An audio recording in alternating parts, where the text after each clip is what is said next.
Secretary of State Marco Rubio says the seizure of those tankers is part of a broader strategy that includes seizing and selling up to 50 million barrels of Venezuelan oil. He says the U.S. would disperse the proceeds in a way that benefits the Venezuelan people. The plan also calls for easing some sanctions and inviting U.S. companies to help rebuild Venezuela's broken oil infrastructure. It's expected oil executives from Houston will be in Washington on Friday to meet with the president. Ron Trevino is in the newsroom following that angle for us. Ron? Mia, according to CBS, executives with Chevron, Exxon, and ConocoPhillips are expected to be at the White House at this meeting, and they are all headquartered right here in Houston. The meeting on Friday comes as President Trump pushes U.S. oil companies to invest in Venezuela.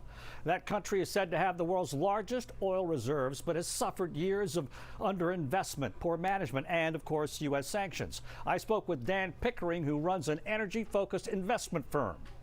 What do you think the president is going to tell these energy executives on Friday? I think the president's going to reinforce what we've heard him say already. He wants U.S. companies in Venezuela rehabilitating their oil industry. He's going to push them to make commitments, to step up and be ready to go into Venezuela, invest capital, and help get production in Venezuela up.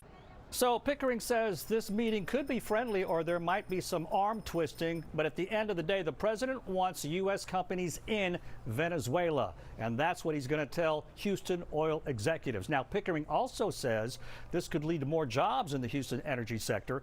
He also says when it comes to refining that oil from Venezuela, known as heavy crude, a lot of refineries can't process that, but the refineries here along the Gulf Coast can, giving our refineries the advantage. Len and Mia?